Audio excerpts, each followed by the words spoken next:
Bawat biyahe nagsisimula sa katahimikan. Isang maleta, isang hangarin, at isang panibagong kwento. Ngayon, lilipad kami papuntang lungsod ng mga ginto, ang Dubai.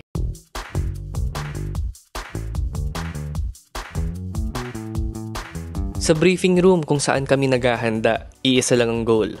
Maging safe ang lahat at maayos ang lipad. Sa ere may rhythm kami.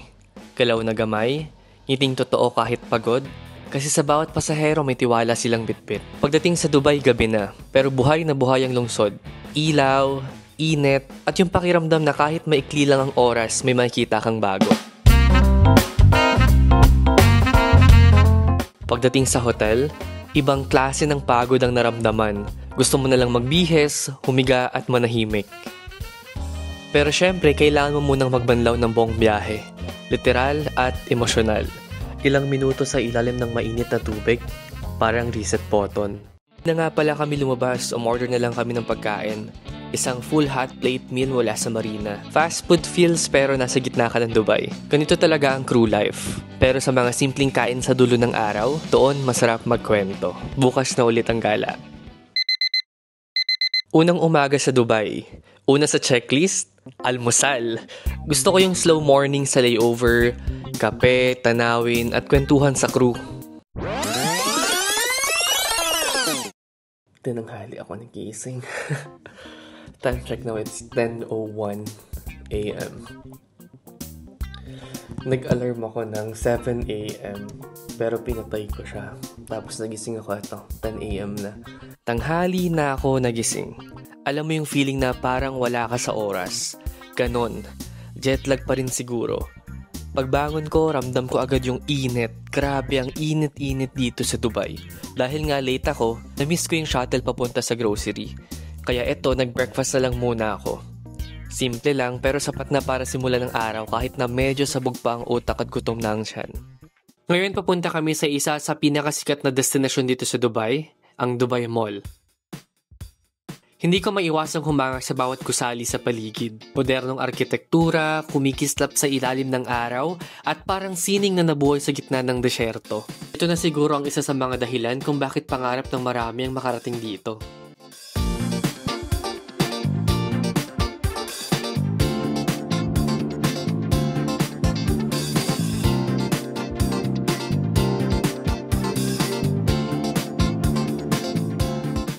Pagkatapos naming mamili, dumiretso kami sa Five Guys para kumain. At guess what?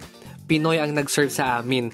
Ang saya lang kasi kahit nasa Dubai ka, ramdam mo pa rin yung presensya ng mga kababayan. Laging may ngiti, laging may malasakit at iba talaga ang Pinoy. Napadpad kami sa Jumeirah Beach. Grabe yung init, parang niluluto ka sa araw.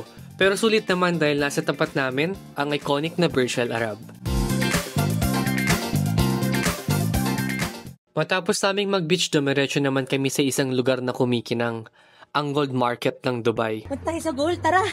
Ito tayo ngayon sa gold, kung saan bibili tayo ng mga gold at tax-free. Let's go! Pumunta kami sa isang gold shop para tumingin-tingin. Iba talagang kislap ng ginto dito. Ang daming pagpipilian.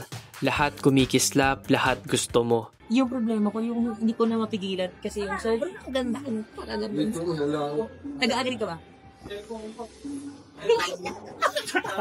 Hindi madali pumili. Parang lahat gusto naming bilhin. Pero syempre, dapat practical din. Parang bini na ako. Biniyak. Binenta. Bini. Si Bini Elmer. Bini J. Akala namin madali lang. Ilang minuto na naming hawak tong calculator. Pilit ina-analyze kung pasok ba talaga to sa budget. Magkano ang total? Ang total ay 9630 AED. In peso, 150 plus, no? 161,000. Tapos ito yung tubig. Sir, may champagne. Di ba na 1 litro isa? Sir, sir. Champagne yung binibigay. Natapos ang araw naming may dalang ginto. Hindi lang literal, kundi memories na din. Pagbalik sa hotel, simple lang. Kain, kwentuhan, pahinga. Pagod pero sobrang saya. Isa na namang kwento ng pagiging cabin crew. Mas maaga na ako nagising ngayon kasi ayoko nang maulit yung nangyari kahapon. Mas masarap kumain ng almusal lalo kapag hindi ka nagmamadali.